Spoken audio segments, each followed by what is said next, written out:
Hello all. Today in VIF studio we have Miss Shami Talwar. She's a resident of Defence Colony, a society in South Delhi. She's been a champion of solid waste management since over a decade. She was a joint secretary of the Defence Colony Residents Welfare Association for 12 years. For 6 years, she was also the member of the Resident Welfare Association of her own colony, A Block.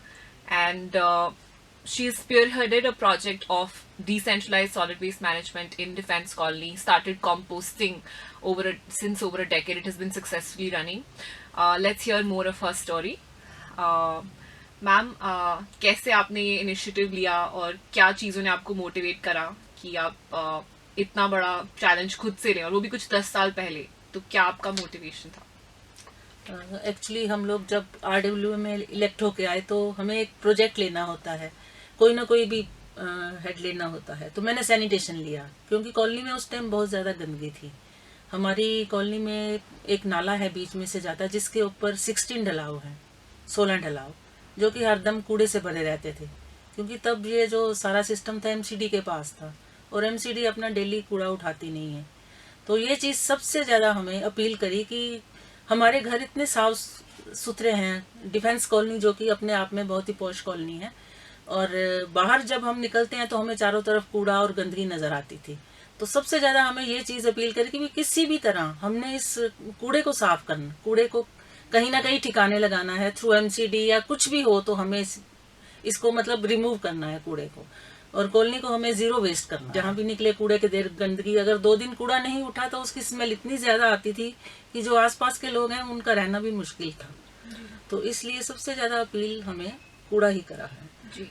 पर उस कूड़े को कैसे utilise किया जाए, ये बड़ी सोचने वाली बात थी। MCD को हम फोन करते थे, डेली हम राउंड लेते थे, सैनिटेशन की कमेटी बनी, उसमें से हम सारे जो सफाई कर्मचारी थे उनसे भी मीटिंग करते थे कि प्लीज इसको टाइम पे उठाओ, ये करो। उनका यही बहाना कि आज ट्रक नहीं आया, आज टायर खराब है, आज डीजल नहीं है उसमें, जो भी उनके बहाने होते हैं MCD के। तो उसके बाद मेरे पास एक बुक थी एनवायरनमेंट पे, उस पे मेरे को एक NGO का नंबर मिला, टॉक्सिक लिंक, जिसमें मैंने पढ़ा कि ये कूड़े से कंपोस्ट भी बनाते हैं। तो मेरी कोशिश वहीं से जारी होगी भी किसी तरह इनको मिलके और हम देखें कि ये कैसे हो सकता है। इन बिटवीन शीला दीक्षित की सरकार थी, उन्होंने बहुत सारी भागीदारी की मीटिंग करी थी और पूरा पूरा दिन का वर्कशॉप होता था। उसमें भी वो उन्होंने दिखाया था कि कूड़े से खाद बन सकती है थ्रू वर्मी कंपोस्ट, कीड़ों के द्वारा, जो कि केंचुए होते हैं। तो पहले हमने उसको अडॉप्ट करा उस मेथड को, तो वो हमें थोड़ा बहुत सेंसिटिव सा लगा, क्योंकि जब हम टर्निंग मल्चिंग करते हैं तो उसमें काफी सारे कट जाते हैं केंचुए। फिर हमने ये NGO टॉक्सिक लिंक था, इनको फोन करा, इनको अप्रोच करा, तो इन्होंने हमें ये वाला मेथड बताया कि ये बड़ा सिंपल मेथड है, आप इसको करके देखो। अब 2 पिट से स्टार्ट। तो एक्चुअली जो मेन हमारा योगदान रहा है वो टॉक्सिक लिंक NGO का रहा है, सृष्टि टॉक्सिक लिंक का। तो अगर वो नहीं होते तो मैं शायद इस प्रोजेक्ट को कभी नहीं कर पाऊँ, क्योंकि पहले उन्होंने ही आके हमारी कॉलोनी में कूड़े वालों के पीछे भागना, सबसे पहले उनसे मीटिंग करनी कि आप प्लीज कूड़े को सेग्रीगेट करो और बीच में डालो। क्योंकि पहले तो कूड़े वाले ऐसे घरों से कूड़ा लेते थे और एग्जैक्टली थ्रो कर देते थे डस्टबिन के बाहर या डस्टबिन के अंदर या ढलाव के अंदर। तो इसमें उनको थोड़ा सा मेहनत और भी करनी पड़ती है, क्योंकि उनको कूड़ा उठा के रेडी में ला के पिट में डालना पड़ता है। तो इस चीज सबसे ज्यादा जो मेहनत लगी है इस काम में लगी है। ये 2-3 साल हम उनके पीछे भागते रहे। उनको आदत ही नहीं थी कूड़ा प्रॉपर जगह पे वो डाले। उनकी एवरी वेडनेसडे, बुधवार को हम मीटिंग लेते थे भी आपको क्या प्रॉब्लम है, प्यार से कभी चाय पानी पिला दी, कभी कुछ कर दिया, कभी उनको यूनिफॉर्म देने का लालच दिया, ग्लव्स दिए, शूज दिए, सब कुछ दिया, रेडियां पेंट करा के दी। तो उनको भी लगने लगा कि ये हमारे साथ भागीदारी में है और हमारे अच्छे भले के लिए ही काम कर रहे हैं। तो उनका फिर एक ट्रेंड सेट हो गया कि कूड़ा घर से डोर टू डोर कलेक्शन करनी है, उसको at the source he segregate करना है।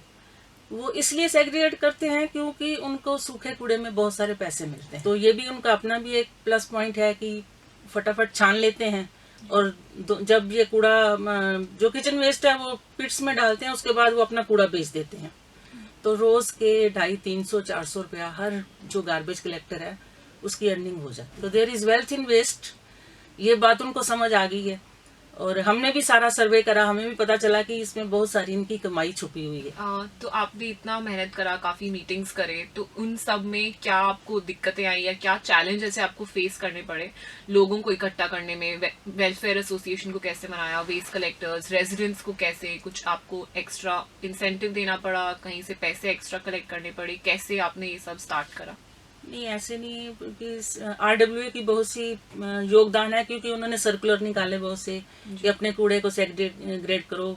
और उस टाइम, उस पीरियड में जो हमारी टीम थी वो एक किस्म की विजनरी टीम थी, जिसका एक विजन था कि हमें कुछ करना है। अगर हम अपने घर का काम छोड़ के RWA में आए हैं तो हमें कुछ करना पड़ेगा और करना चाहिए।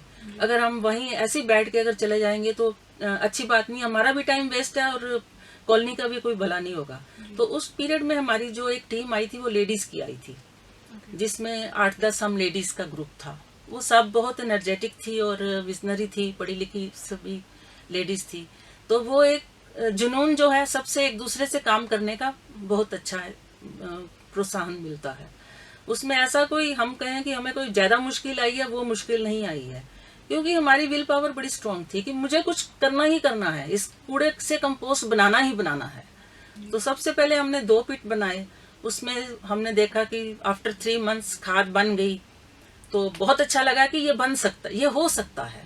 पर सबसे ज्यादा प्रॉब्लम जो है कि कूड़े वालों की होती है कि door to door garbage collection सही तरह होनी चाहिए, प्लस सेग्रीगेशन होनी चाहिए, प्लस उनकी मीटिंग होनी चाहिए, उसको फॉलो अप करना चाहिए। जो कि पर्सनल लेवल पे हम लोग अपनी गाड़ी उठा उठा के जाते थे, उनके पीछे भी कूड़ा उठा नहीं उठा, क्या हुआ, आपने डाला कि नहीं डाला, और एक घर से कितना कूड़ा निकला, 400 ग्राम 500 ग्राम, ये सब चीजें हम टॉक्सिक लिंक के साथ मिलके करते थे। सबसे बड़ी जो बात थी वो वेडनेसडे की मीटिंग, हमारी जो हफ्ते में एक मीटिंग होती थी वो बड़ी सक्सेसफुल थी।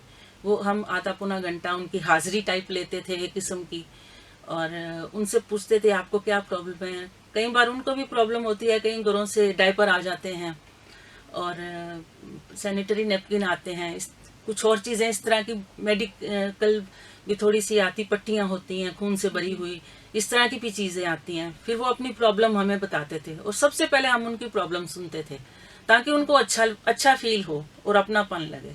फिर उनकी प्रॉब्लम हम अपने रेजिडेंट के साथ शेयर करते थे, या उनको फोन करते हैं या सर्कुलर में ये डाल देते हैं कि अगर किसी के घर से ऐसा कूड़ा निकल रहा है तो वो उसको अलग दे, अलग पन्नी में डाल के दे, ताकि इनके हाथ नहीं गंदे हो या इनको प्रॉब्लम नहीं हो। और कई बार आए थे जैसे सिरिंजेस वगैरह भी निकलती हैं, चुभ जाती हैं उनको, या टूटा हुआ कांच निकलता है। तो जैसे जैसे हम ये काम करते गए हमें भी छोटी छोटी प्रॉब्लम पता चलती गई, प्लस उसका सोल्यूशन भी फिर साथ के साथ निकलता गया। और RW में रहने का फायदा है कि एक अथॉरिटी होती है, एक पावर होती है, पोजीशन होती है, और आप हर काम को बिल्कुल आराम से कर सकते हो, कोई प्रॉब्लम नहीं आती, और लोग मानते भी हैं, और लोग देखते हैं कि अच्छा काम हो रहा है तो कोऑपरेट करते हैं। और डोर टू डोर गार्बेज हमारी कॉलोनी में पहले से ही थी, पर उसको स्ट्रीमलाइनिंग करना पड़ा। आप जैसे बता रहे हैं कि 10 साल से ज्यादा हो गए हैं अब ये इतना सक्सेसफुली रन कर रहा है, तो क्या ऐसे कुछ पॉइंटर्स हैं, जैसे सेग्रीगेशन मेंशन किया, वेस्ट कलेक्टर्स का अच्छा ट्रीटमेंट मेंशन करा, तो ऐसा क्या कुछ है जो अगर कोई ये सेम रेप्लिकेट करना चाहे तो उन्हें ध्यान में रखना चाहिए कि ये 4-5 पॉइंट तो अगर आप अच्छे से कर लें तो ये सक्सेसफुली रन कर सकता है, आपको बारी बारी इसमें कोई दिक्कत नहीं आएगी? सबसे पहले तो आपको अपनी कॉलोनी में ये देखना है कि कितने घर हैं वहां पे। हमने जैसे 100 घर के पीछे एक गार्बेज कलेक्टर प्लस उसका एक हेल्पर नियुक्त किया है, ताकि गार्बेज कलेक्टर जो है नीचे खड़ा भी रहे तो हेल्पर ऊपर जाके 3rd फ्लोर पे 2nd फ्लोर पे कूड़े को ले आता है।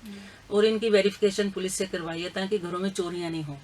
और टचवुड आज तक हमारी कॉलोनी में गार्बेज कलेक्टर के थ्रू कभी चोरी नहीं हुई है, उल्टा किसी का कोई पैसा भी गुमा है तो उसको वापस मिला है। हाँ, तो डोर टू डोर कलेक्शन बहुत जरूरी है इसमें सबसे पहले। और आपको रैग पिकर अडॉप्ट करने हैं या कोई भी जिम्मेदार लोग हैं जो उनको अडॉप्ट करना है, प्लस उनको अपनी निगरानी में रखना है, उनके साथ टच में जरूर रहना, ताकि उनको लगे कि हमारे पीछे हमें कोई देख रहा है। ऐसे नहीं उनको, ये लोग शराब भी पीते हैं, जैसे 2-3 बजे काम खत्म हो जाए फिर पीने बैठ जाते हैं, फिर हम गाड़ियां लेके भागते थे, चलो उठो अब 3 बजे हैं, अब आप कॉलोनी से निकल जाओ अपना कूड़ा लेके, यहाँ नहीं बैठना है आपको, नहीं तो ये जगह जगह अपना स्टॉपेज बना लेते हैं। तो ये छोटी छोटी चीजों का ध्यान रखना पड़ता है, इसमें इतनी कोई मुश्किल नहीं है, क्योंकि जहां आपकी where there is a will there is a way, आपके अपने इरादे मजबूत होने चाहिए। इसमें हम लोग एक हाउसवाइफ है, अगर हम कर सकते हैं तो कोई भी कर सकता है।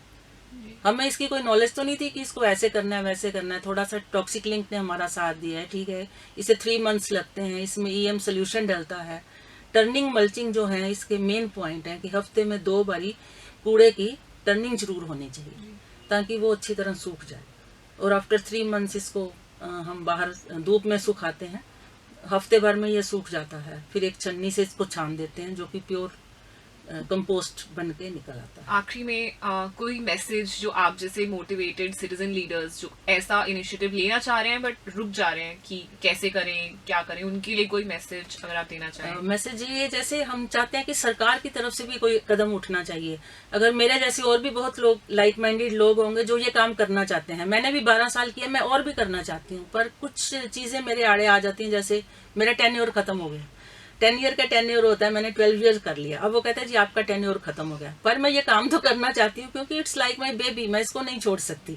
मैंने इतना टाइम दिया, आवर्स एंड आवर्स दिए हैं इस काम में, तो मैं चाहती हूँ ये काम आगे बढ़े। प्लस सरकार की तरफ से कोई इनिशिएटिव हो, सरकार हमें वॉलंटियर की तरह आगे नॉमिनेट करे तो बहुत अच्छी बात है। हम दूसरी कॉलोनीज में भी जाके करना चाहते हैं। जैसे दूसरी कॉलोनी में भी मुझे कोई बुलाता है, मैं फ्रेंड्स कॉलोनी में भी गई हूँ, गुलमोहर पार्क में भी गई हूँ, फरीदाबाद से भी लोग आते हैं मेरे पास, रोहिणी से भी आए हैं, कहीं से भी आए। मैं अपने 10 काम छोड़ के भी उनको लेके जाती हूँ और पूरा टाइम देती हूँ, बताती हूँ कि ये मुश्किल काम नहीं है, इसको आप करो।